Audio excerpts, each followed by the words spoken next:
주께로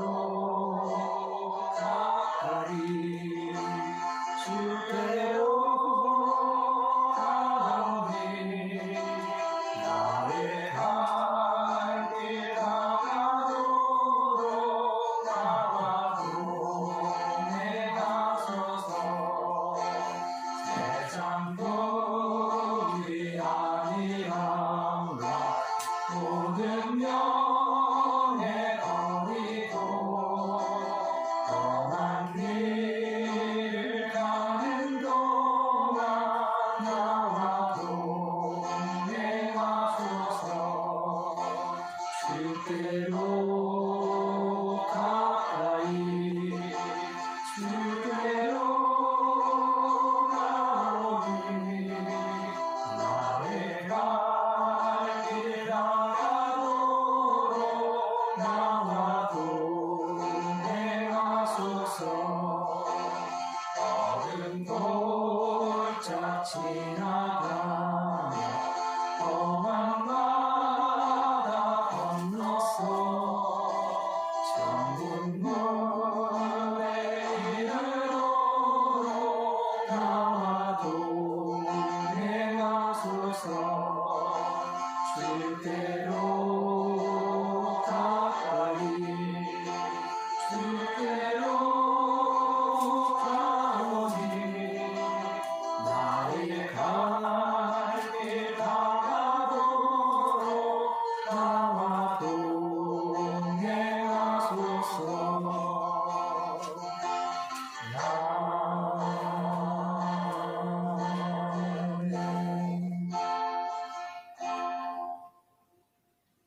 우성모 장로님 기도해 주시겠습니다.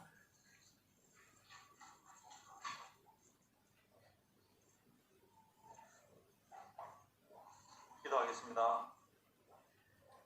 하나님 아버지, 오늘도 저희를 부르시고 생명의 말씀 앞으로 인도하심을 감사드립니다. 주님의 일하심이 얼마나 독특하고 놀라운지요. 날마다 매 순간마다 생명책의 기로에 놓고 생명책에서 지우시는 방식으로 일하시는 심판 속에서 죄 용서하시는 십자가의 능력에 감사를 드립니다. 날마다 내가 출발점이 되어 내가 죄를 짓고 내가 회개하고 내가 믿고 그 믿음의 마지막 자리에 나를 우상 숭배하고 나를 위한 천국을 꿈꾸는 탐욕이 항상 일어날 수밖에 없는데 주께서 저희들을 긍휼히 여기사 십자가 안으로 저희들을 인도하여 주셔서 주님의 복음을 부끄럽게 여기지 않게 하시고 그 피공로만을 증거하는 죄인으로 날마다 살아가게 하심을 감사하는 저희들이 되게 하여 주옵소서. 우리의 인생이 기꺼이 날마다 주님의 죽음의 자리로 합류되는 인생이 되게 하여 주셔서 나를 위한 인생이 아니라 말씀에 의해서 해석되어지는 인생임을, 말씀대로 살려지는 인생임을 주께서 늘 깨닫게 하시고 십자가의 증인으로만 살 수 있도록 인도하여 주옵소서. 예수님의 이름으로 기도드립니다. 아멘. 찬송가 393장, 새 찬송가 350장입니다.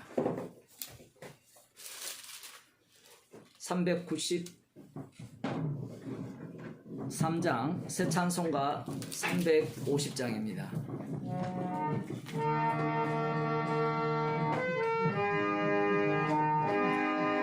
우리들의 사울 것은 열기 아니요, 우리들의 사울 것은 육체 아니요, 마귀 권세 힘써 싸워 깨쳐버리고 죽을 영혼 살릴 것일세.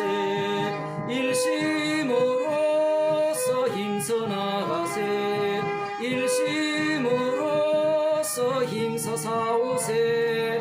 마귀들의 군사들과 힘써 싸워서 성전고를 울리기까지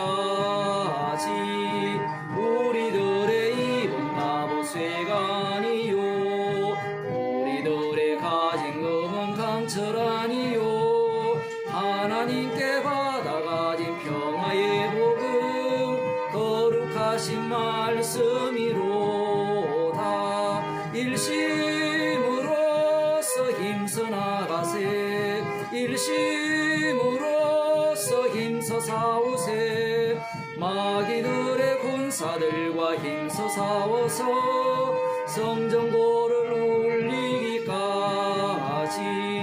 악한 마귀제 아무리 강할지라도 우리들의 대장 예수 앞서가시니 두려 말고 용기 있게 힘써 싸우세 최후 승리 얻을 때까지 일심으로써 힘써 나가세 일심으로써 힘써 싸우세 마귀들의 군사들과 힘써 싸워서 성전고를 울리기까지 죄악 중에 빠진 사람 죄를 뉘우쳐 십자가에 달린 예수 믿기만 하면 위태한 데 빠진 영혼 구원 얻어서 천국 백성 될 것임일세 일심으로써 힘써 나가세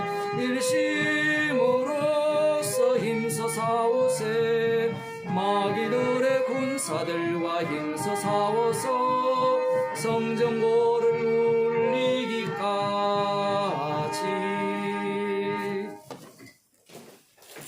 하나님 말씀 잠언서 19장 1절에서 7절 말씀을 함께 읽도록 하겠습니다.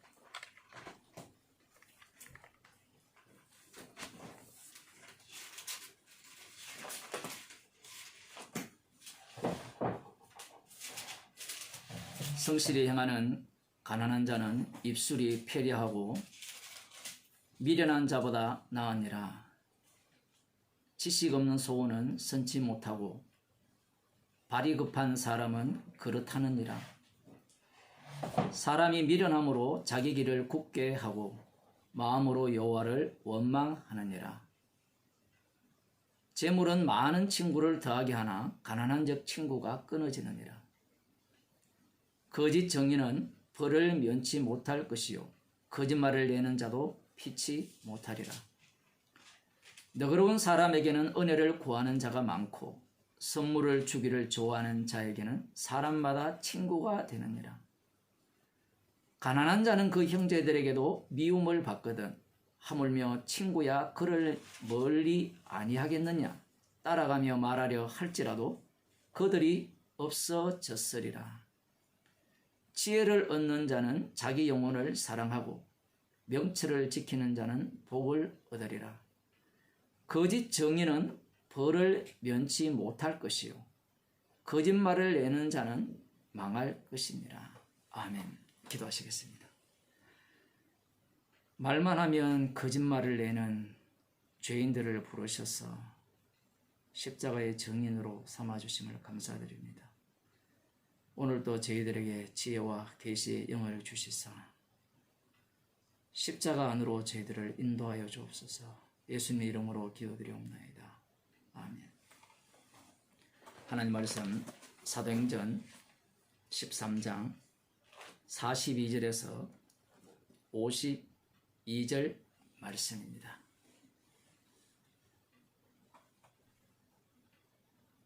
신약성경 121쪽입니다. 사도행전 13장 42절에서 52절 말씀을 함께 읽도록 하겠습니다. 저희가 나갈새 사람들이 청하여 다음 안식일에도 이 말씀을 하라 하더라. 패한 후에 유대인과 유대교에 입교한 경건한 사람들이 많이 바울과 바나바를 쫓으니 두 사도가 더불어 말하고 항상 하나님의 은혜 가운데 있으라 권하니라. 그 다음 안식일에는 온 성이 거의 다 하나님 말씀을 듣고자 하여 모이니 유대인들이 그 무리를 보고 시기가 가득하여 바울의 말한 것을 변박하고 비방하거늘 바울과 바나바가 담대히 말하여 가로되 하나님의 말씀을 마땅히 먼저 너희에게 전할 것이로되 너희가 버리고 영생 얻음에 합당치 않은 자로 자처하기로 우리가 이방인에게로 향하노라. 주께서 이같이 우리를 명하시되 내가 너를 이방의 빛을 삼아 너로 땅끝까지 구원하게 하리라 하셨느니라 하니 이방인들이 듣고 기뻐하여 하나님의 말씀을 찬송하며 영생을 주시기로 작정된 자는 다 믿더라. 주의 말씀이 그 지방에 두루 퍼지니라. 이에 유대인들이 경건한 귀부인들과 그 성내 유력자들을 선동하여 바울과 바나바를 핍박게 하여 그 지경에서 쫓아내니 두 사람이 저희를 향하여 발에 티끌을 떨어버리고 이고니온으로 가거늘 제자들은 기쁨과 성령이 충만하니라. 아멘. 사도 바울이 비시디아 안디옥에 있는 회당에서 복음을 전했습니다. 그러자 나타나는 반응이 지금 오늘 본문에 나오고 있죠. 바울과 바나바가 회당에서 나갈 때 그들이 다음 안식일에도 이 말씀을 하라 이렇게 허락을 했어요. 이런 것들을 보면 참 재미있죠, 그죠? 회당의 주인이 따로 있습니다. 회당의 주인이, 회당장이 있고 회당장들이라고 하니까 뭐 두세 사람이 회당의 그 관리를 맡는 사람들이라고 볼 수 있고요. 아무나 뭐 이곳에서 뭐 이 권하는 말을 할 수 있는 그런 자격은 주어지지 않습니다. 그 어디에도 마찬가지죠.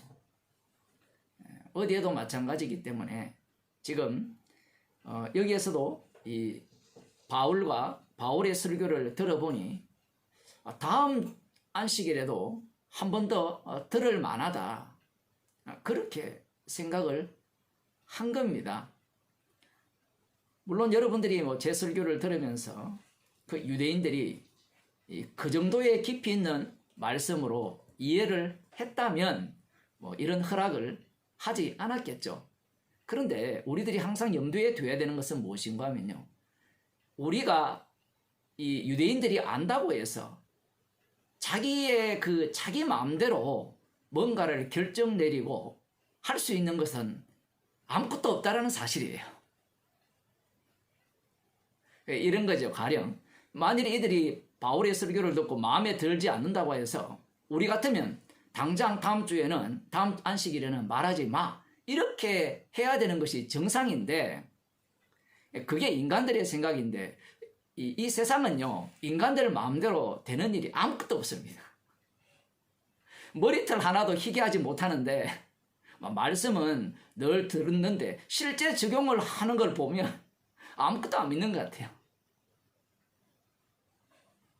이들이 사도 바울의 설교를 듣고 왜 다음 안식일에도 들려달라 했느냐, 그것이 바로 주님의 뜻이 있기 때문에 그래요.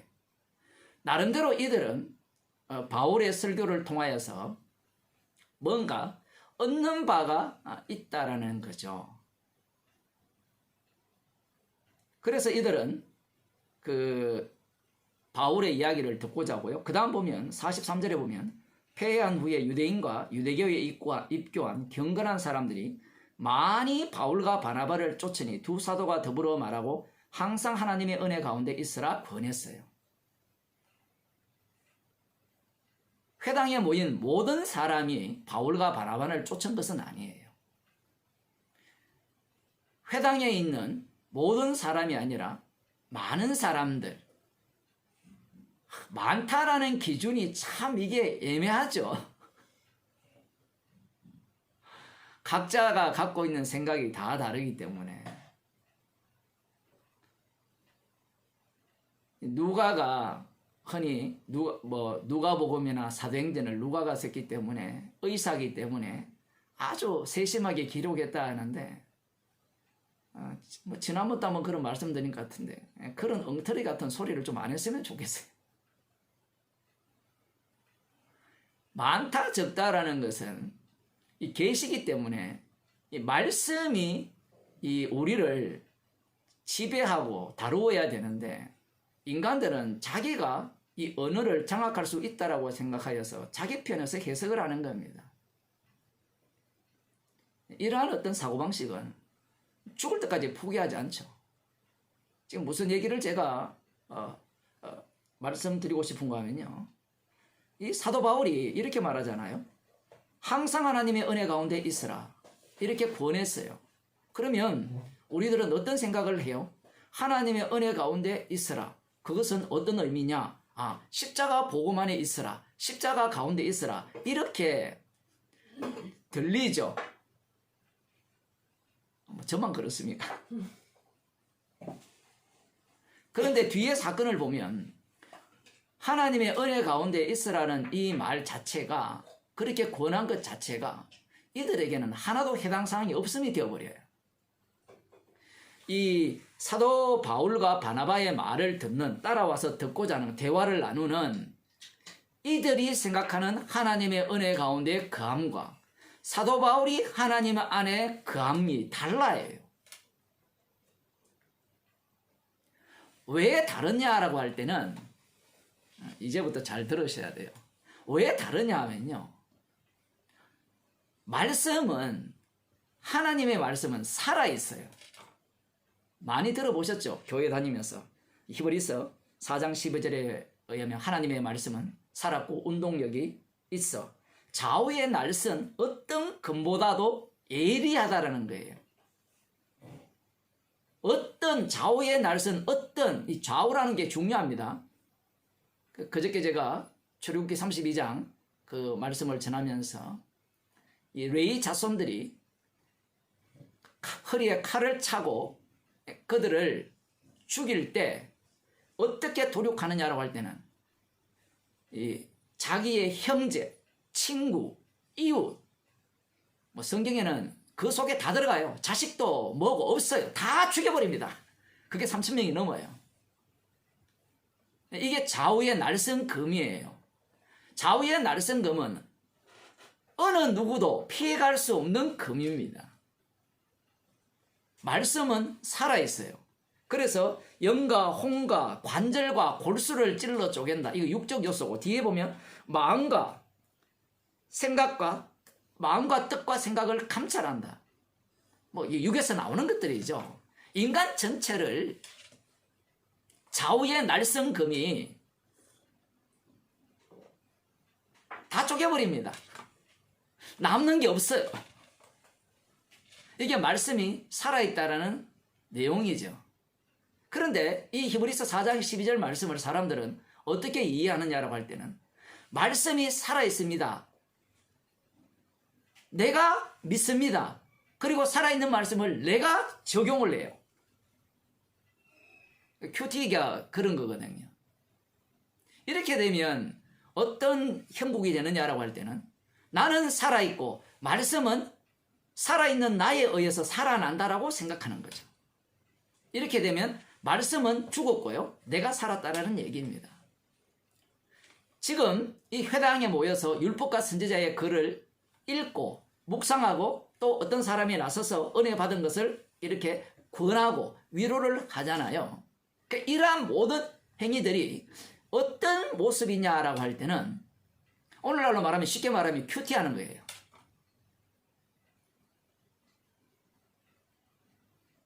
이들은 무엇을 지금 알지 못하는가 하면요. 구약에 있는 약속의 말씀이 살았고 운동력이 있다는 것을 알지 못해요. 살았고 운동력이 있는 그 말씀이 이스라엘을 완전히 포로로 잡혀가서 지금 현재 남은 자를 만들어서 이 남은 자들조차도 산산조각내어 버려서 완전히 짐승의 하수인이 아니라 짐승의 머리죠. 머리의 모습으로 만들어 버린다는 사실을 꿈에도 생각을 못해요. 이들은 선지자들이 외치는 것이 말씀이 살아서 외친다라고 생각을 못하는 겁니다. 그들 눈에는 사람이 외치는 거잖아요. 하나님의 말씀을 받아서 외치는 거니까 하나님의 말씀을 선지자가 외치니까 그 선지자의 듣는 말을 우리가 듣고 지키면 되겠네라는 방식이에요. 그 말씀이 선지자들의 말씀 자체가 선지자가 외치는 것이 아니라 말씀이 외치고 그 말씀이 외친 그 말씀이 이 이스라엘 나라 가운데 실제로 적용해 간다라는 사실을 그들은 믿을 수가 없어요. 선악과 다 먹기 때문에 그래요. 그래서 이 구약 성경을 박제화해버린 겁니다. 이 박제라는 걸 알죠, 그죠? 뭔가 호랑이를 잡으면 안에 뭐 내장을 다 빼고 뭔가를 집어넣어가지고 눈을 놔두고 박제화시키잖아요, 그죠? 맞아요. 제가 뭐 잘못하는지 모르겠지만 그 박제화시키면 장점이 뭐예요? 내 마음대로 상상할 수 있는 거예요. 무엇이든지. 말씀을 박제화시켜서 뭐 코에 걸면 코걸이가 되고요. 귀에 걸면 귀걸이가 되고요. 뭐 주머니에 넣으면 그냥 들고 다니는 뭐 휴대폰 같은 정도의 그런 거리가 되는 거예요. 이스라엘 백성들이 말씀을 대하는 태도가 그런 태도입니다. 박제화시켰으니까 그 박제화된 말씀, 이미 말씀이라는 게 고정되었잖아요. 이게 되게 어렵죠. 계시가 완성되었다고 하니까 계시라는 것이 고정되었다라는 거라고 생각해요. 고정되었으니까 그 다음부터는 어떻게 하죠? 그 계시된 내용을 내가 어떻게 해석하느냐에 따라서 진리를 찾아갈 수 있고 못 찾아간다라고 생각하는 거죠. 그게 유대인들의 성경 해석법입니다. 하나님이 말씀을 주셨으니까 이제 내가 그 말씀을 보고 읽고 내가 적용하고 그 말씀에 순종하면 하나님께서 기뻐하시는 백성이 되고 축복을 받는다, 영생을 받는다, 그런 식으로 말씀을 대하는 거예요. 그렇게 대하는 이유는 자기가 살았다라고 생각하기 때문에 그래요. 말씀이라는 것이 아주 오묘하기 때문에 인간이 살았다고 하면요, 말씀은 활동 안 합니다. 말씀이 활동하는 자리는요, 죽은 자리예요.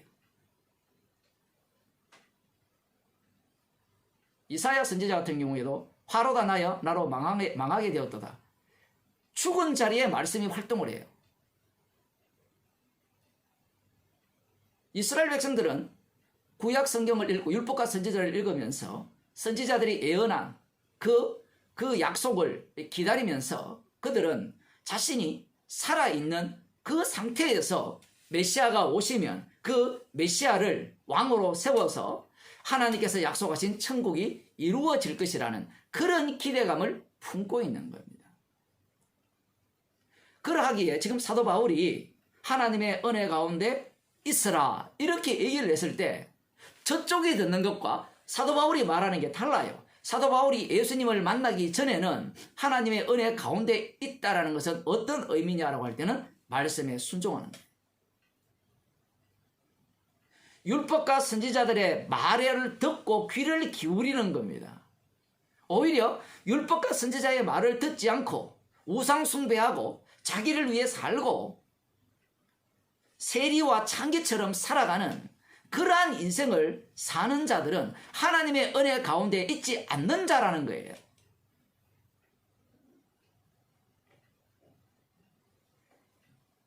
사도 바울의 이 말을 듣는 자들이 갖고 있는 의식 구조예요. 인간은 빈깡통이 아니에요. 가득 차 있습니다. 재밌는 게 빈깡통이 아니라는 것을, 가득 차 있는 것을 이렇게 마구마구 쏟아내는 모습이 유대인들이에요. 가득 차 있다는 것을 뭘로 가득 차 있느냐? 복음을 전파해보면 뭐가 가득 차 있는지 확 드러나죠. 사도 바울이 주님을 만나기 전에는 가득 차 있었죠. 뭘로 가득 차 있었습니까? 율법과 선지자로 가득 차 있었어요. 남면서부터 할례를 받았고 난지 8일 만에 할례를 받았고 베냐민 집하고요. 바리새인 중에 바리새인 중에 바리새인이라고 하면요, 근접 불가입니다. 뭐 성철 게임이 안 돼요. 바리새인 중에 바리새인한테는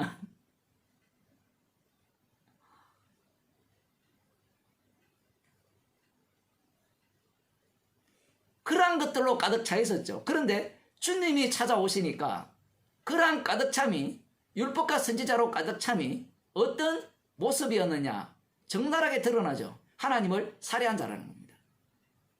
이게 연결고리가 안 돼요. 율법과 선지자의 말씀을 듣고 율법대로 살아가는 그 모습이 진짜 참 하나님이신, 십자가에 못 박히신 예수님을 죽인 자라는 거죠. 자기 나름대로 하나님의 영광을 위해서, 하나님을 위해서 열심히 살았지만 그 모든 것들이 자기 의의를 내세우려고, 자기 영광 받기 위해서 했다라는 거죠. 그러한 내막을 사도 바울이 다 알아요. 그럼 알면 좀 구체적으로 말을 하지 왜 이렇게 애매하게 말을 하느냐. 이미 앞서서 설교를 다 했어요. 여러분이 꼭 명심해야 되는 건요, 복음을 제대로 전하고 명확하게 전한다고 상대가 깨닫는 게 아니에요. 우리는 그런 마음이 있잖아요. 은혜 가운데 가라면 은혜 가운데 가는 게 뭔지를 다 설명을 해야 되잖아요. 그죠?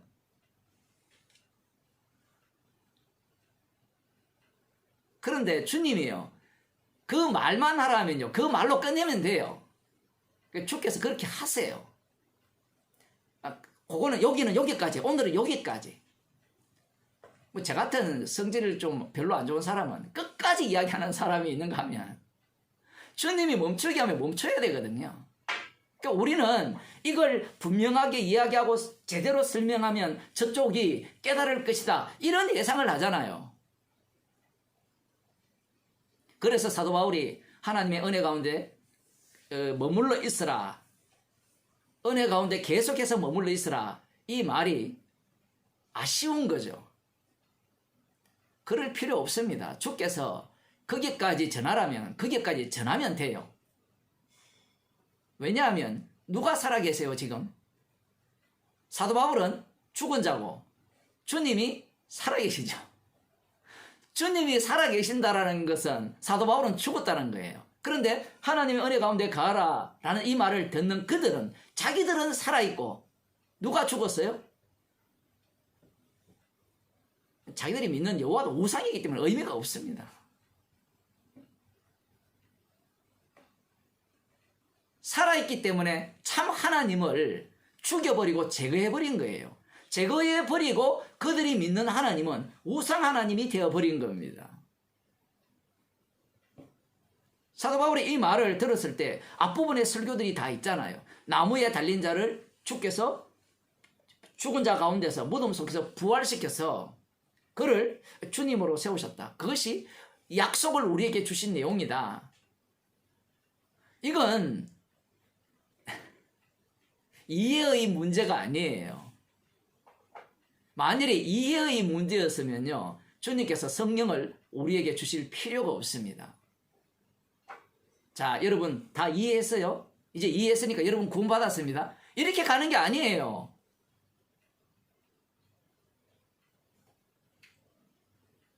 그런 방식의 종교가 유대교입니다. 모든 것이 말로는 말씀으로 출발하지만, 뭐 장로님이 기도하시듯이 출발 자체가 나로부터 들어가죠. 나로부터 들어간다는 자체는 나는 죽었다 얘기거든요. 마귀 새끼라는 얘기거든요. 그렇게 들어가야 되는데 어느 누가 그런 식으로 접근을 하겠습니까?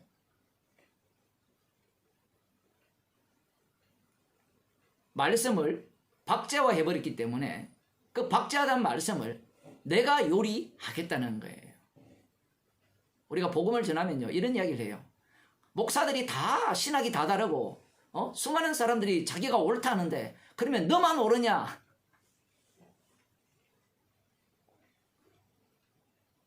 이럴 때 뭐라 해야 됩니까?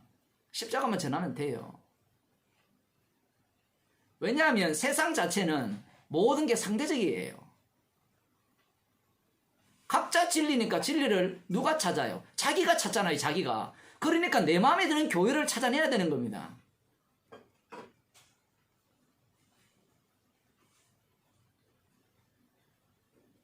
뭐 복음을 사랑하고 뭐 정말 진리를 알고 싶다고 그 탐욕이 덜 추워져야 돼요. 복음을 사랑하는 그 이면에는, 그 뒤쪽에는 무엇이 들어있어요? 나를 사랑하는 것이 들어있어요.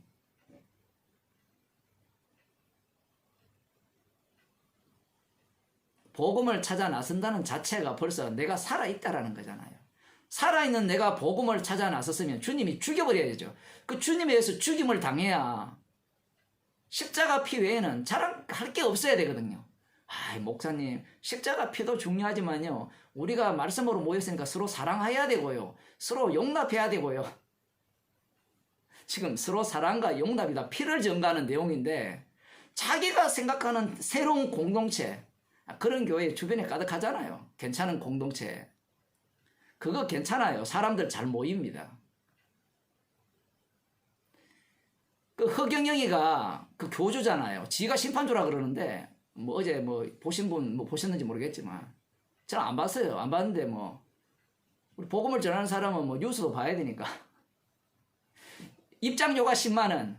그다음 축복을 받으려면 100만 원. 그다음 더 재밌는 것은 천국에 가려면 1000만 원. 그다음 천국이 아니라 천국 위에 백궁. 정말 머리가 좋아요. 천국도 있고 그 위에 백궁이 있어요.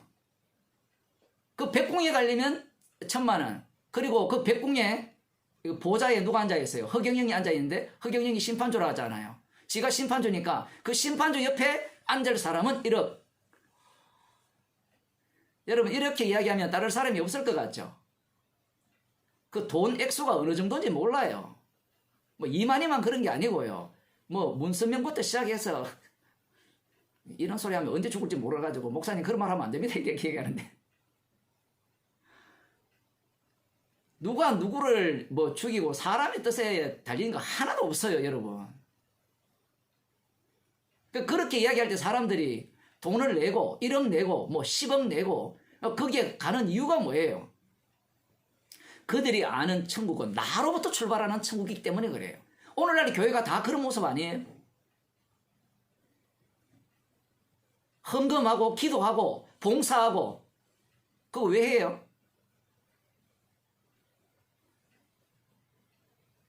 헌금하면요, 그만큼 나의 악한 죄성이 드러나게 돼 있어요.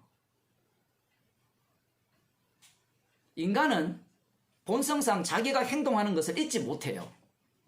오늘 예배에 참석한 여러분들도 마찬가지입니다. 잊지를 못해요. 이거는 나 복음하니까 잊을 수 있어요.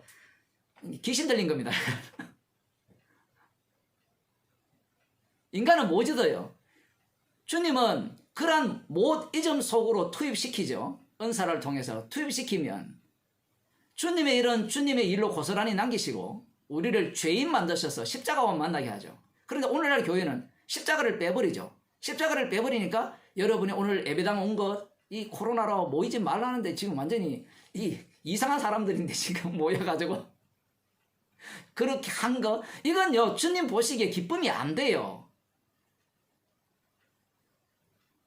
오늘 진짜 날씨가 좋은데 뭐 단풍이 끝났는지 모르겠지만 그 단풍놀이를 가는 그 일을 내가 버리고 교회에 왔습니다. 나를 위해 써야 될 돈을 연보했습니다. 주님께 도움이 안 돼요, 그거. 그 천국 가는데 도움이 안 되는 정도가 아니고 마이너스예요, 마이너스.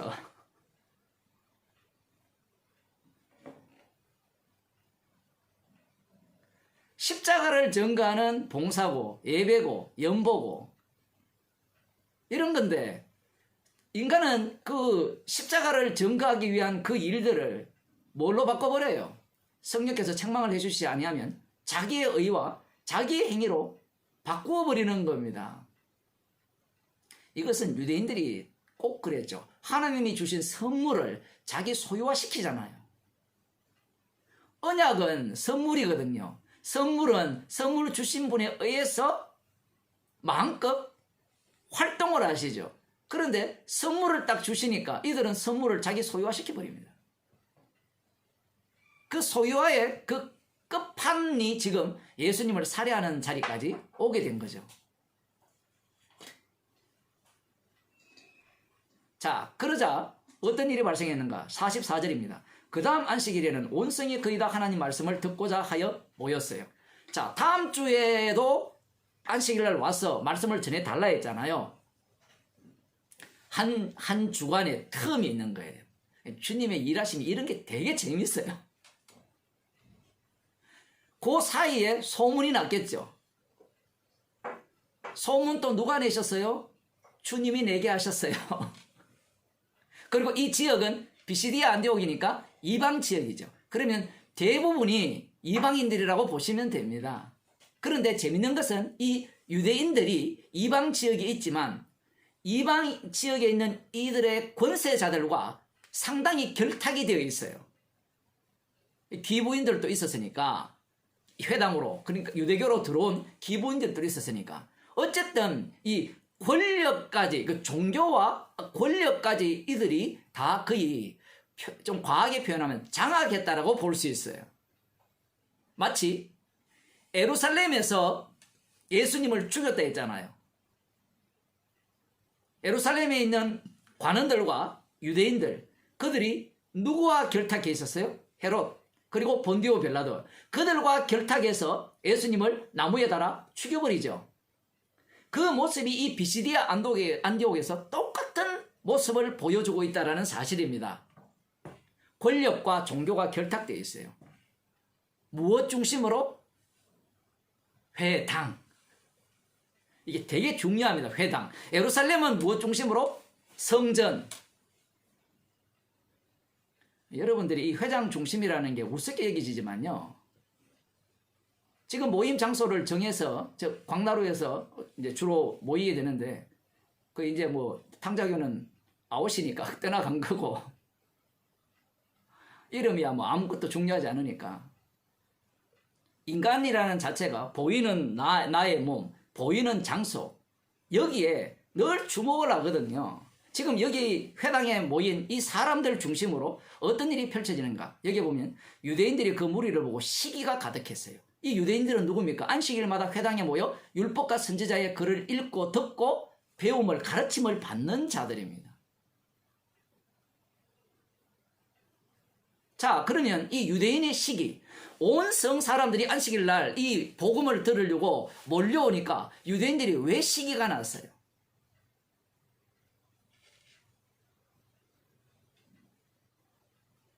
이 시기 난 이유를 뭘로 봐야 되는가 하면, 민수기 25장에 보면요, 이 이스라엘 백성들이 모함 여자와 이 음란하면서 우상숭배를 한 겁니다.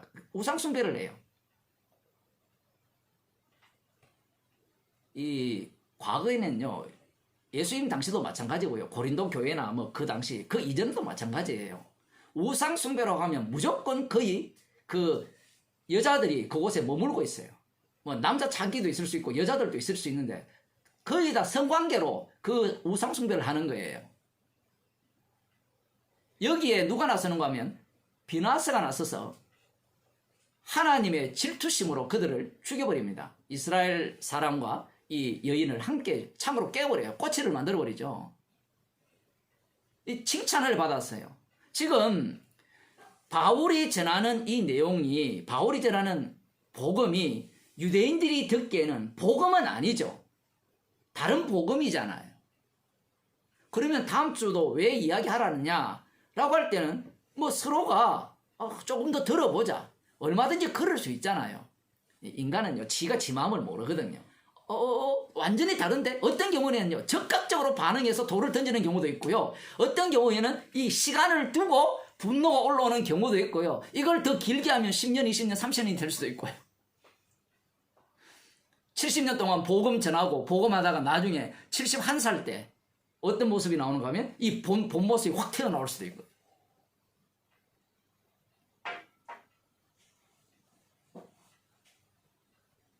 자기들이 유대교를 전할 때는 모든 사람들이 오지 않았다는 얘기입니다. 그런데 바울과 바나바가 이 비시디아 안디옥에 와서 복음을 전하니까 안식일날 다 몰려와요.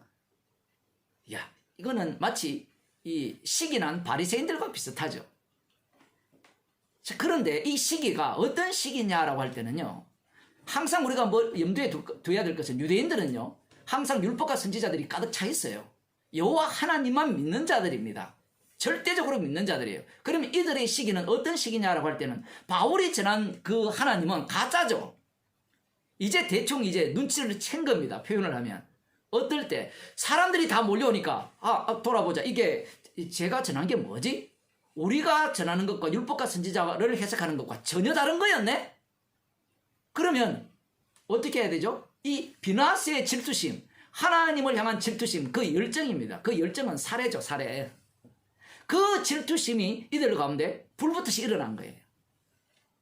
아니 목사님, 그들 그냥 그 교회 하다가 저쪽 사람들 많이 가고 이쪽에 적게 오니까 그 질투심 아닙니까?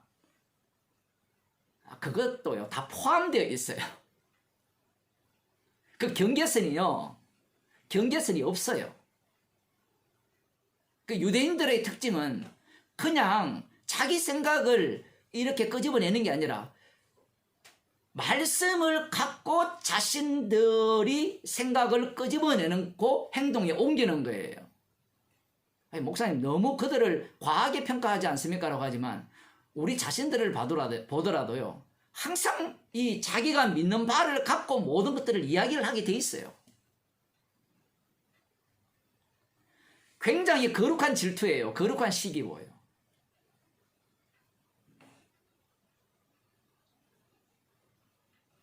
하나님에 대한 열심을 갖고 바울이 전하는 이 복음 앞에 이들은 시기를 하는 겁니다. 이거 우상이잖아요. 예수라는 우상이거든요. 율법과 선지자들의 바탕에 의하면 이 바울이 전하는 복음은 거짓 선지자의 전형적인 모델이 됩니다. 그러니 이 바울을 향해서 시기가 가득할 수밖에 없고요. 그러면서 바울이 말한 것을 변박하고 비방하죠. 변박한다는 말은 바울을 대적하여서 네가 말하는 것은 율법과 선지자의 글이 의미하는 바와 다르다라는 얘기를 하는 겁니다. 그 비난할 때 뭘로 비난해요? 말씀을 갖고 비난을 하는 거예요. 너는 네 마음대로 성경을 해석하는구나. 앞부분에 나왔잖아요. 스데반 집사를 공격할 때도 율법을 바꾸고 성전을 헐고 모독하고 여기에 대한 대적을 하는 거죠. 왜 그러면 첫 번째 안식일 날 들어갔을 때 이런 반응이 안 나오고 일주일 후에 이런 반응이 나오느냐라는 겁니다. 그건요, 세상은 인간을 위한 세상이 아니기 때문에 그래요. 주님께서 언약대로 어떻게 진행시키는가를 보여주시기 위해서 이러한 사건과 상황을 만드신 겁니다. 그러니까 우리가 예상을 하면 안 돼요. 이러할 것이다, 저러할 것이다. 제가 예상이 늘 틀리는 게 뭔가 하면요, 오늘 우리가 저기 광나루 이렇게 공식적으로 모이는 게 처음인데 오늘 한번 만났다가 끝난다고 늘 예상을 하기 때문에 그 예상이 잘 안 됐어요. 뭐 2번, 3번 가는 경우도 있고, 지금 여기 제가 사는 쪽에는 1년이 넘었는데 한 2-3번 하다가 말지. 반대로 야, 이게 한 10년 갈 거다, 이런 예상도 안 돼요. 말씀은요, 우리의 예상을 다 깨어버립니다. 말씀이 살아있지 우리가 살아있는 게 아니에요. 복음을 전할 때도 이러면 믿을 것이다, 우리 그런 착각 많이 하잖아요. 착각하세요. 그래야 내가 살아있다는 것이 드러나고 주님과 함께 죽는 그 십자가 사건 속으로 빠져들어갈 거 아닙니까? 인간은요, 머리 굴리기 바빠요. 살아서 복음 전하면 복음이 전파 안 된다고 하니까 그러면 난 죽어서 하면서 복음을 전하거든요. 노림수는요, 주님께 안 통해요. 그러니까 그냥 사세요. 막 사세요. 막 살라는 말은요, 나의 선택이 아니라 주님의 선택이고요, 주님이 시키는 대로 하라는 얘기예요. 말귀를 못 알아들으니까 어떡하겠습니까? 막 살라니까 지금 진짜 막 사는 사람들인데, 지금 이 유대인들이 바울을 대적하고 비난하는 이유가 뭐냐라고 할 때는 말씀과 율법과 선지자들을 자기 속에 가득 차 있기 때문에 그렇습니다. 단순히 사람이 많이 몰려갔다, 그것도 있죠. 그런데 여기에 지금 사도 바울이 염장을 지릅니다. 설교를 이렇게 하면 안 되거든요, 원래. 여러분들은 그런 생각 안 해요? 지금 한번 보세요. 이렇게 비난하는데 46절 보세요. 바울과 바나바가 담대히 말하여 가로되 하나님의 말씀을 마땅히 먼저 너희에게 전할 것이로되 너희가 버리고 영생 얻음에 합당치 아닌 자로 자처하기로 우리가 이방인에게로 향하노라. 약속에 의하면 먼저는 유대인이고 그 다음 이방인이거든요. 이 뒷부분을 나중에 보겠지만요. 사도 바울이 지금 이 사도 바울을 대적하여서 비방하는 자들에게 어떤 얘기를 하는가 하면 하나님의 말씀은 마땅히 먼저 너희에게 전파되어야 된다. 그런데 너희가 이 복음을 하나님 말씀을 버리고 영생 얻음에 합당치 않은 자로 자처했다라는 거예요. 자처했기에 이방인으로 간다. 이게 왜 말이 안 되는가 하면 뒷부분에 사도 바울이 하는 말씀, 이사야서 말씀 그 49장입니까? 이 인용한 말씀에 근거해도 말이 안 되는 얘기거든요. 항상 하나님의 약속은 먼저 누구에게 먼저 이루어지는가 하면 유대인에게 먼저 이루어집니다.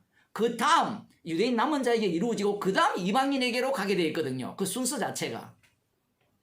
근데 사도 바울은 너희들이 영생 얻음에 합당치 않는 자로 자처했다. 그래서 이방인에게로 나는 간다라는 거죠. 복음이라는 자체가. 사도 바울이 나라고 표현하지만 사도 바울 자신이 아니라 우리라는 것은 십자가의 피로 만들어진 우리잖아요. 그러니까 복음에 살아있음이에요. 살아있음은 복음을 위한 유대인, 복음을 위한 이방인이라는 겁니다. 이 유대인들이 이렇게 대적하고 비난하면 우리 같으면 어떻게 이야기해야 되죠? 사람들이 원하는 것은 사랑으로 설명해야 되죠. 여러분 나를 대적하지만 예? 주님의 십자가 사랑은 여러분들의 죄를 용서하고 구원합니다. 이렇게 이야기를 해야 되는데 너희들은 영생 얻음에 합당치 않는 자로 자처한다라고 단언을 내버려요. 너무 냉정하죠? 좀 그런 생각 안 듭니까? 여러분 진짜 냉정한 분이 누구신지 아세요? 십자가이신 예수님입니다. 예수님은 어느 정도 냉정하면요. 인간의 행위를 간주를 안 합니다. 아예. 외모도 보지 않고요. 어떻게 살았느냐도 보지 않아요. 십자가의 피를 증거하기 위해서 긍휼히 길 자는 긍휼히 기고요. 강팍히 할 자는 강팍히 해버려요.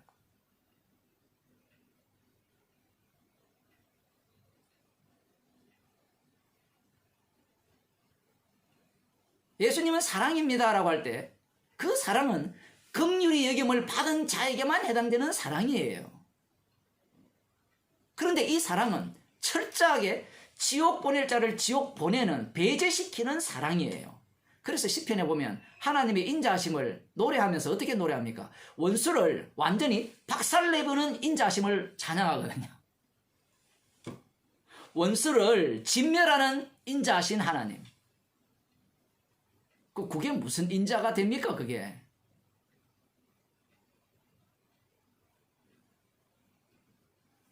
복음은, 사람을 위한 복음은 없어요. 처음부터 끝까지. 안개가 무슨 의미가 있어요?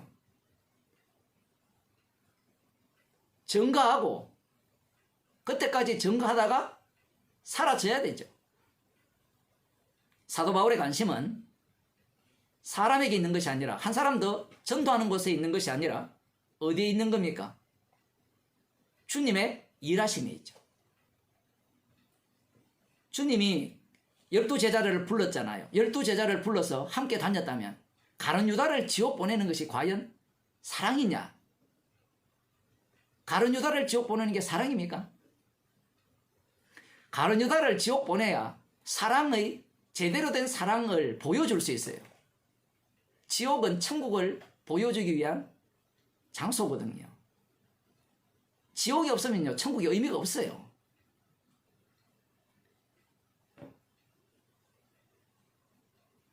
이방인에게로 향한다. 그러면서 이 이사야 49장을 지금 언급을 하는데 한번 읽어볼게요.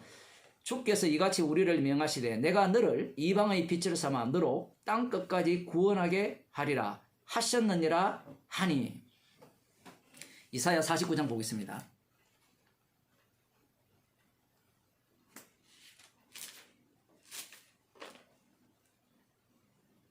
이사야 49장 5절. 뭐 앞부분도 뭐 읽으면 좋겠지만 5절부터는 나는 여호와의 보시기에 존귀한 자라. 이 여호와의 종이거든요. 나라는 것은. 그런데 이 나가 누구냐가 엄청나게 중요해요. 왜냐하면 이것은 신약에도 똑같이 적용이 되기 때문에 그래요. 사도 바울이 신약에서 나, 우리라는 용어를 똑같이 쓰거든요. 그 나를, 그 우리를 유대인들식으로 해석하게 되면 십자가의 원수가 돼요. 유대인들이 이 말씀을 어떻게 해석하는가 하면 봅시다. 나는 여호와의 보시기에 존귀한 자라. 나의 하나님이 나의 힘이 되셨도다. 다시 야곱을 자기에게로 돌아오게 하시며 이스라엘을 자기에게로 모이게 하시려고 나를 태에서 나옴으로부터 자기 종을 삼으신 여호와께서 말씀하시니라. 그럼 이 나가 누굴까요? 뭐 이사야도 될 수도 있고 뭐 될 수 있는데 이스라엘 백성들이 남은 자 유대인들이 이 말씀을 대할 때 나를 누구라고 생각하느냐라는 겁니다. 우리들은 당장 이 나가 예수님이다. 십자가신 예수님이다. 이렇게 답이 들어가잖아요. 그런데 유대인들에게는요 그러한 해석법이 나오지가 않아요. 왜 그런가 하면 여기에 보면 야곱을 자기에게로 돌아오게 하시며 이스라엘을 자기에게로 모이게 하시려고 나를 태해서 종을 삼았다라고 했잖아요. 그러면 이 나가 이사야가 될 수 있는데 이사야가 그 당시에 외칠 때 그들은 돌아오지 않았고 그 다음 어떻게 했습니까? 누가 돌아왔죠? 지금 예수님 당시 사도 바울이 복음을 전할 때 회당에서 모이는 이들은 돌아왔잖아요. 돌아왔으니까 돌아온 자신들이 누가 되느냐라고 할 때는 여기에 나가 되는 거예요. 해석법이 희한하죠. 그걸 어떻게 그렇게 해석합니까? 라고 하면 우리 오늘 교회 다니는 사람들이 주님이 피로 사신 새롭게 만든 나, 우리를 만들었는데 그 우리를 뭘로 해석해요? 나로 해석하잖아요. 나. 천국도 다 예수 믿고 내가 간다 생각하잖아요. 내가. 처음 오신 분은 어렵겠죠. 천국은 내가 들어가는 천국은 지옥이에요. 천국은 예수님께서 자기 피로 만든 예수님 자신의 몸만 들어가는 곳이 천국이에요.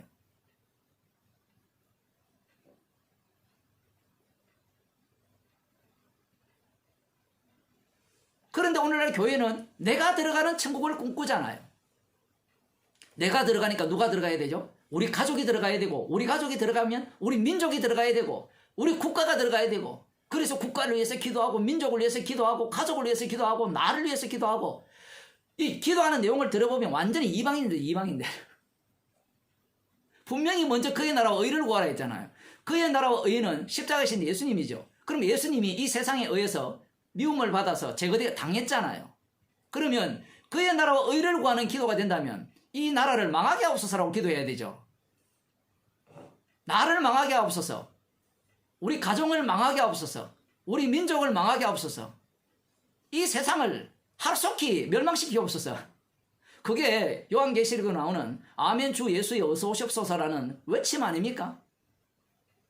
그런데 오늘날 교회가 뭘 기도해요? 나를 위해, 우리 가정을 위해, 우리 민족을 위해, 국가를 위해, 세계를 위해 주님 영원히 멸망치 않는 우리 가정을 만들어 주옵소서. 영원히 살 수 있는 강력한 나라를 만들어 주옵소서. 이게 뭐예요? 악마의 기도죠. 악마의 기도. 지금 유대인들이 이 이사야 49장을 읽으면서 분명히 돌아오게 하는데 돌아오게 하는 방식이 그 여호와의 종이 십자가에 못 박혀 죽으심으로 그 죽으심의 능력으로 돌아오게 하는 게 아니에요. 새롭게 만들어요. 성경에는 돌아오게 한다 하잖아요. 새롭게 만든다는 사실을 알 길이 없는 겁니다. 사도 바울도 마찬가지였어요. 돌아온다고 하니까 돌아오는 방식이 이미 이사야에 나와 있잖아요. 이사야가 외치잖아요. 선지자들이 돌아오라고 외칠 때 저기 조상들은 돌아오지 않았잖아요. 그 말을 듣고 돌아오지 않았지만 예수님 당시나 안 그러면 지금 이 각자 흩어져 회당에서 율법과 선지자의 글을 읽는 그들은 선지자의 외침을 듣고 돌아왔어요. 돌아왔기 때문에 이미 그들 자신이 누가 되느냐 할 때는 여호와의 종이 돼요.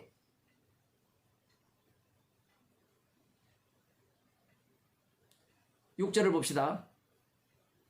그가 가라사대 네가 나의 종이 되어 야곱의 지파들을 일으키며 이스라엘 중에 보존된 자를 돌아오게 할 것은 오히려 경한 일이라. 이스라엘 백성들은 돌아오죠, 당연히.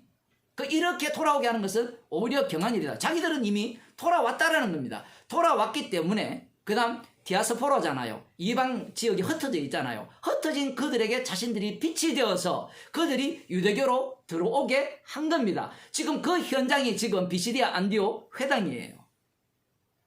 그래서 보세요. 또 내가 또 너로 이방의 빛을 삼아 나의 구원을 베풀어서 땅끝까지 이르게 하리라. 여호와 하나님의 구원을 베풀겠다는 거죠. 너를 이방의 빛을 삼아서. 여기에 너가 누구죠? 지금 이방인 비시디아 안디옥에 회당을 만들어 놓고 그곳에서 율법과 선지자의 글을 전하는 그들이 이방의 빛이에요. 자기들을 통하여서 그들이 유대교로 들어오는 것. 이것이 바로 지금 이사야 49장이 말씀한, 선지자가 예언한 그 말씀의 성취라는 겁니다. 그러한 자들에게 뭐라고 이야기합니까? 너희들은 영생 얻음에 합당치 아니한 자로 자처했다라고 이야기해버리죠.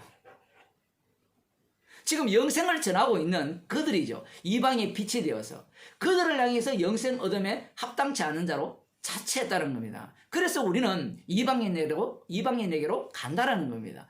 우리가 이방인에게로 간다라는 것은 이사야 49장에 예언된 그 말씀대로 지금 말씀이 살아있으니까 살아있는 말씀대로 우리를 지금 다루고 이 현장을 만들었다라는 겁니다. 그래서 안식일 날 복음을 전할 때 다음 주 한 번 더 듣겠다라고 한 거예요. 그 다음 주에 온성 이방 사람들이 다 몰려왔고 시기가 났다라는 사실이에요.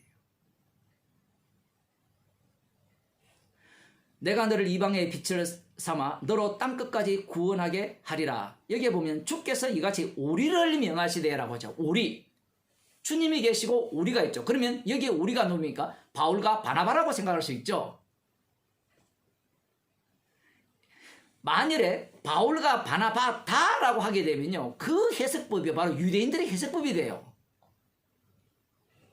주께서 우리에게 명하셨다라는 말은 주님이 자신들 가운데 살아 계셔서 지금 주님 자신이 이방의 빛이 되셨다라는 말입니다. 그 말씀을 지금 어떻게 드러내시느냐 할 때는 바울과 바나바를 세워서 이 말씀이 말씀대로 되어짐을 보여주는 장면이에요.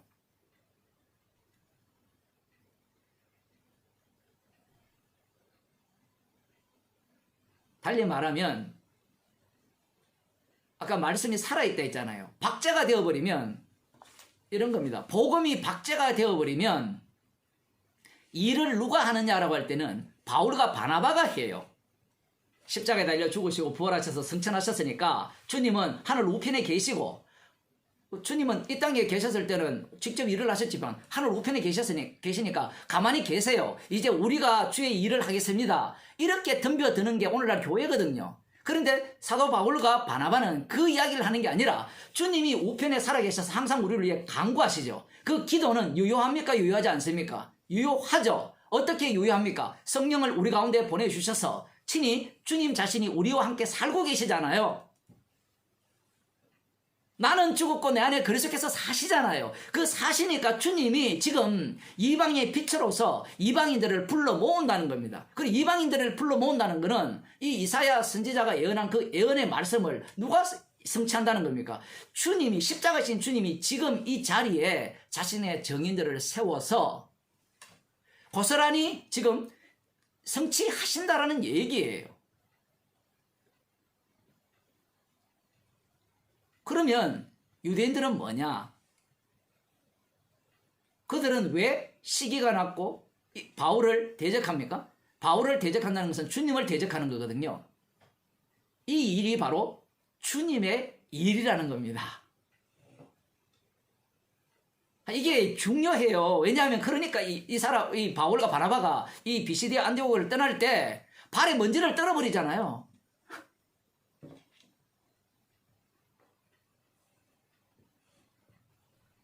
나의 일 같으면요, 온갖 인간의 그러한 어떤 생각들이 다 깔려 있잖아요. 주님의 일이기 때문에 그래요. 그래서 여기에 보면 놀랍게도 하나님의 말씀을 찬송하며 이방인들이 듣고 기뻐하여 하나님의 말씀을 찬송하며 영생을 주시기로 작정된 자는 다 믿더라. 요것만 보면 안 돼. 그 다음 봅시다. 이에 유대인들이 경건한 기부인들과 그 성내 유력자들을 선동하여 바울과 바나바를 핍박해 하여 그 지경에서 쫓아냈습니다. 자, 신기하죠? 다음 안식일에도 듣겠다고 많은 사람들이 따라갔습니다. 누가 따라갔어요? 유대인과 유대교에 입교한 경건한 사람들이 많이 따라가서 하나님의 은혜에 머물러 있으라는 이야기를 들었잖아요. 그런데 지금 이 결론 부분에 가보니까 이 회당에 모인 그 유대인들과 유대교에 입교한 경건한 자들이 믿었다는 내용은 싹 빠져버려요. 아니, 목사님, 그 들어갈 수 있지 않습니까? 지금 본문 자체가 그런 내용을 이야기하지 않아요.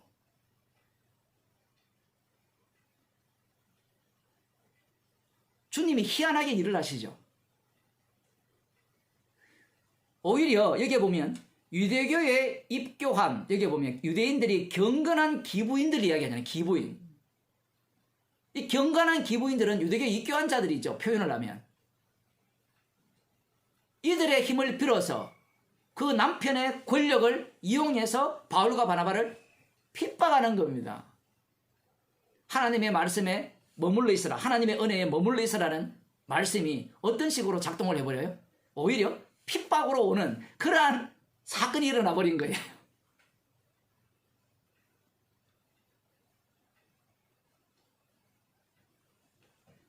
우리 같으면 바울과 바나바를 따라왔으니까 복음을 전하면 따라온 그들은 적어도 믿지 않을까 예상하지만 그건 어디까지나 우리 생각이고요. 제가 말씀드렸잖아요. 말씀이 살아있다고요. 내가 살아있는 게 아니에요. 우리가 살아있는 게 아니란 말입니다. 말씀이 살아계시기 때문에 말씀이 지금 친히 일을 하시죠. 주님이 살아계시니까. 십자가의 능력으로 일을 하시는 방식은 어떤 방식입니까? 인간의 방식은 철저하게 배제합니다. 철저하게 배제하고 십자가의 능력만 드러나는 방식으로 일을 하시는 거죠. 십자가의 능력이 들어와 버리면 어떤 일이 발생하죠? 믿을 것 같은데 완전히 못 믿게 해버리고, 전혀 믿을 수 없을 것 같은데 믿게 해버리죠. 이게 십자가 사건이 일어나는 현장입니다. 그런데 현장이니까 바울과 바나바가 관람하느냐? 관람하는 게 아니에요. 복음을 전했으니까 십자가 사건 속으로 자기들이 들어가게 되는 거예요. 그래서 핍박을 받는 겁니다. 복음을 전하면 핍박받는 것은요, 당연한 거예요. 그게 기쁜 소식이에요.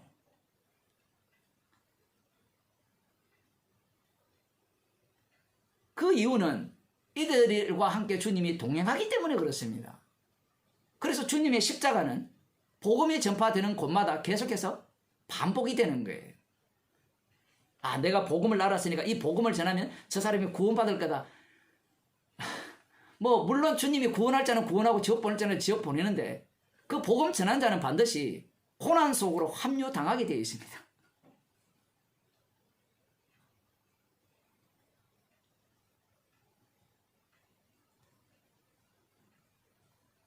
영생을 주시기로 작정된 자는 다 믿더라. 그러면 유대인이라고 구원을 받을 수 있느냐? 아니죠. 분명히 요한복음에서 혈통과 육정으로는 구원 못 받죠. 오직 하나님께로 난 자만이 구원을 받습니다. 그러면 어떻게 하나님께로 납니까? 십자가의 능력이 하나님께로 나는 자를 창조하죠. 이 말은 사도 바울과 바나바가 복음을 잘 전하면 구원받는 자를 이렇게 자기들이 만들 수 있다는 말을 철저하게 배제하는 거예요. 그런 방식이 되면 말씀을 박제화시킨 거예요. 십자가를 박제화시켜버리죠. 그래서 오늘날 교회가 십자가를 박제화시켰잖아요. 가장 박제 잘한 것이 교회 앞에 십자가 한번 걸어놓는 거예요. 딱 걸어놓으면 박제화시키잖아요. 그러면 그 박제화된 십자가는 나의 축복과 행복과 구원을 가져다 준 십자가. 그래, 내가 죄인이었을 때는 저 십자가 내가 믿었지. 그래서 십자가 내 죄를 용서했으니까 이제 더 완벽한 박제화. 나중에 혹시 자기가 잘못하면 죄도 지 맘대로 죄를 이야기하는데 지가 뭔가 살인을 한다든가 간음을 한다든가 도둑질을 한다든가 뭘 하면 또 십자가 꺼내가지고 이제 이용 한번 해먹고 그 박제화된 십자가잖아요. 복음 자체가 박제화해버리죠.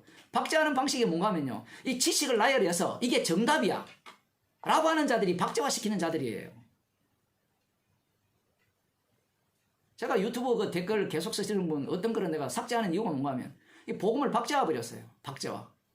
그 정답을 자꾸 이야기해요. 정답을. 십자가 사건 속으로 자기가 들어가야 되는데 정답을 계속 내뱉는 거예요. 그건 복음이 아니고 악마의 소리죠. 주님이 살아계셔서 친히 일을 하시는데 성경을 연구해서 성경의 정답이 이러니까 이걸 믿고 이러합니다. 뭐 그런 이야기를 계속하니까 뭘 지자랑하는 거죠. 그거는. 이 선악을 아는 지식을 아는 것이 하나님처럼 되었기 때문에 이 복음을 알면 자기가 복음을 진짜 안다라고 생각해요. 복음을 알면 죄인이 되죠. 그리고 복음을 알면 복음 앞에서 기뻐하고 즐거워하고 감사가 나올 거 아니에요. 그런데 복음을 안다고 하는 사람들은 복음을 전하면 그거 맞아요. 맞아요. 나도 그래 생각해요. 평가하고 앉았죠. 지금 사도 바울과 바나바가 복음을 전하면서 평가하는 자들입니까? 증인이지. 증인과 이 평가자는 달라요. 제가 늘 말씀드립니다만은 지금 유대인들은 말씀을 박제화시키기 때문에 말씀의 평가자들입니다. 말씀의 평가자들이기 때문에 말씀이 살아서 역사하는 것을 공격하죠. 제발 말씀하고 움직이지 마라. 우리가 알아서 다 할게. 그게 자신들이 꿈꾸는 메시아 왕국이고 오늘날 지금 교회가 기다리는 천년왕국이잖아요. 천년왕국을 기다리는 모든 인간들은 다 자기로부터 출발한 천국을 꿈꾸고 있잖아요. 허경영이가 이야기한 말이 딴 이야기가 아니에요. 다 성경에 다 있어요. 그걸 다 끄집어내가지고 우리들도 다 그러한 천년왕국에 가기를 얼마나 소망했습니까? 제 어릴 때 기억이 그런 거예요. 어릴 때 다 천년왕국을 다 믿었으니까. 거기에 들어가려면 준비해야 된다라고 얼마나 이야기를 많이 들었어요. 그렇게 사기치고 다닌 부흥사들은 다 부자가 되었죠. 다닐 때마다 뭐 한 뭉치씩 받아갔으니까.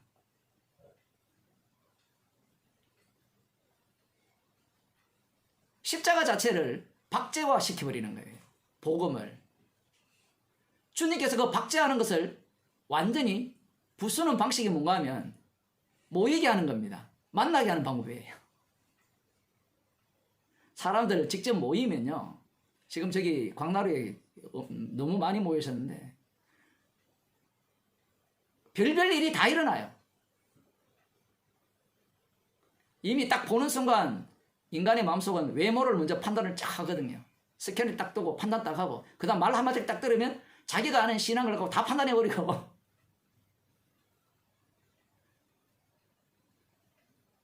그런 사건 속으로 내몰리면 십자가 사건 속으로 우리가 빨려들게 돼 있죠.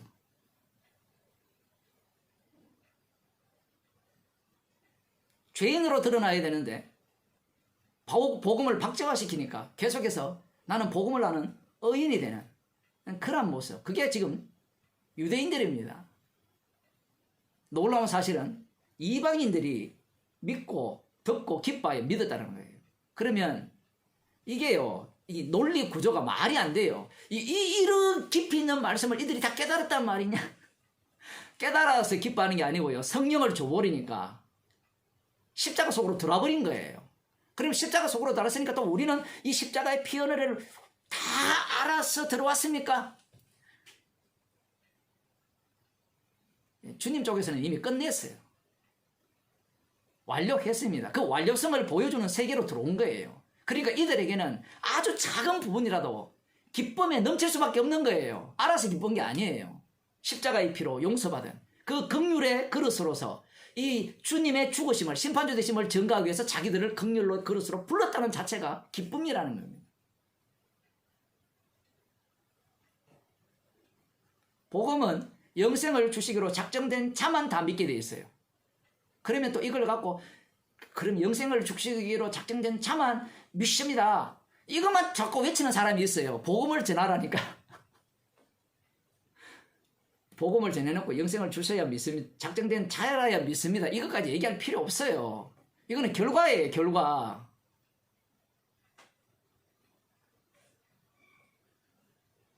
놀라운 것은 한쪽에는 구원이 일어났고 다른 한쪽에는 이제 핍박을 가하는 권세가 등장을 하죠. 유대인들이 경건한 기부인들과 그 성내 유력자들을 선동하여 바울과 바나바를 핍박해 하여 그 지경에서 쫓아내버립니다. 그러니까 영생을 주시기로 작정된 자는 다 믿었다 했는데 이 다라는 숫자가 예를 들어 이 비시디아 안도요 전체 정권 정치를 좌지우지할 수 있는 권세가 아니었다라는 얘기죠. 이들이 만일에 이들 가운데 권세자들이 있었다면 쫓아냄을 당하겠어요? 안 당하죠. 복음이 참으로 희한하게 작동을 하죠. 복음이. 주님께서 영생 주신 자는 다 믿더라 할 때 여기에 기부인들도 집어넣으시고 유대인들 중에 회당장도 집어넣으시고 나중에 회당장도 나오지만 나 회당장 쫓겨나고 뭐 그런데 어쨌든 그러한 사람들을 다 집어넣어서 영생을 주셨으면 얼마나 좋아요.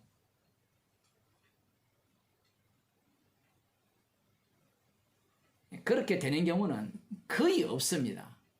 완전히 없다는 건 아니에요. 만일에 그게 그런 식이었다면 예수님께서 본디오 빌라도를 구원시켜버리는 게 제일 빨라요. 그 당시에 로마 제국의 황제를 가이사 아구스도입니까? 그 사람을 구원시키는 게 제일 빠르죠. 안 그래요? 우리처럼 지금 교회에 다니는 사람들이 예수 믿는 자가 대통령이 되게 해달라고 기도할 필요가 뭐 있어요? 예수님 한마디만 하면 대통령 만들 수 있어요, 여러분. 예수님 수준을 너무 얕봐요. 예? 예수님이 문재인 대통령을 지금 못 죽여서 지금 살려주는 줄 아십니까? 김정은을 죽이지 못해서 살려줘요? 성경을 백날 읽으면 뭐해요? 박제화시켜서 자기 마음대로 하나님을 갖고 놀잖아요. 여기도 마찬가지죠. 주님이 능력이 없어서 권세 있는 자들, 기부인들을 못 믿게 한 거예요? 못 믿게 하는 것이 능력이에요. 세상은 나를 위함이 아닙니다. 우리를 위함이 아니에요.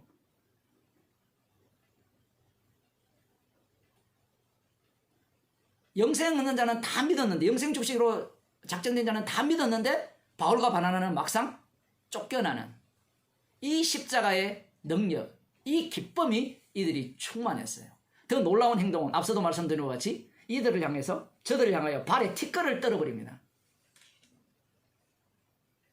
이렇게 이야기하면 사람들이 이렇게 이야기하죠. 다시 돌아와서 또 복음을 전해서 들을지도 모르는데 아예 티끌을 떨어버리면서 저들에게 꼴도 보기 싫은 그런 모습을 왜 보이느냐?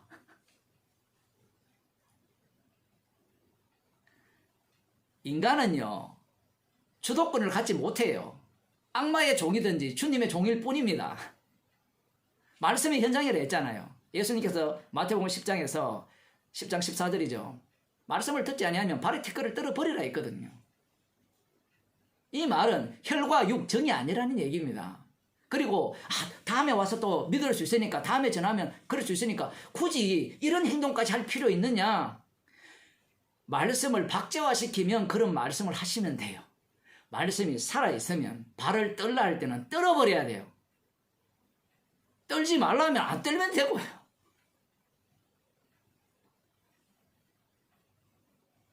하필 오늘 본문이 또 이 본문이라서 여러분들은 생소한 경험일지 모르지만 수도 없이 겪은 경험이니까 왔다 가고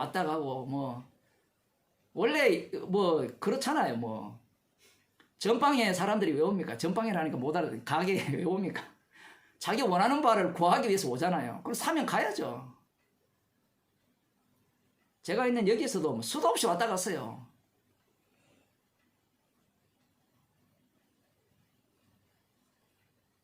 주님의 일을 위함일 뿐이에요.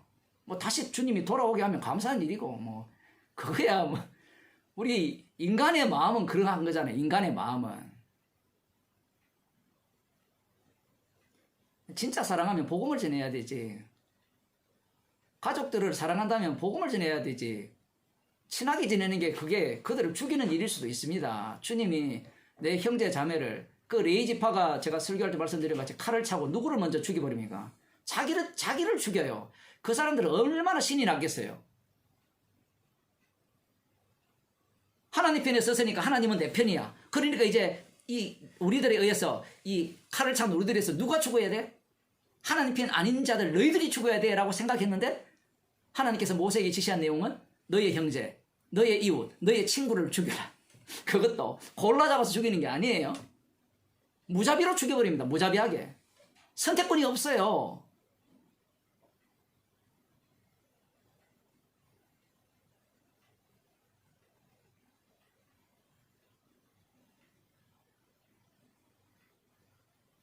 제자들은 기쁨과 성령이 충만하니라. 왜 기뻤고 왜 성령이 충만했냐? 이것은 성령의 충만은 자기들의 소관이 아니잖아요. 소신이 아니고 성령께서 충만케 한 모습이 발의 티끌을 떨어버리고 자기들이 핍박 가운데 내몰리고 또 목격을 했죠. 영생 주식으로 작정된 자는 다 믿고 십자가 사건의 현장의 목격자예요. 이게 중요합니다. 십자가 사건이 일어나는 그 현장에 이들은 그 현장을 목격하고 있어요. 그것에 대한 증인이에요. 십자가 사건이 과거가 아니라 현재 일어나는 것을 목격하고 있어요. 그러니 이들이 기뻐할 수밖에 없는 겁니다. 사람이 많이 믿었다? 이게 기쁜 게 아니에요. 적게 믿는다? 이게 슬픈 게 아니에요. 아무도 없어도 돼요. 이 복음을 전할 때 보세요. 아무도 안 믿는 경우도 있었잖아요. 사도행전을 읽어보면 그런 걸로 기뻐하는 게 아니에요. 십자가에서 다 이루신 그 일이 박제가 된 것이 아니라 지금 또 살아계셔서 우리 눈앞에 보이는 겁니다. 여러분들이 이 십자가 사건이 지금 우리들 삶 가운데 현장 가운데 일어나고 있다는 것을 보는 걸로 기뻐해야 돼요. 박제화시킨 사람들은요, 내가 믿고 내가 의지하고 그 자기가 믿는 자기 행위 그것을 기뻐해요. 그러나 성령을 받은 성령의 인도하심을 받은 자들은 십자가 사건이 오늘 또 우리 가운데 내 가운데도 일어나고요. 우리 가운데 일어나는 그러한 것을 목격하면서 그 피로 인하여 감사하는 주의 증인들입니다. 기도하시겠습니다. 하나님 아버지,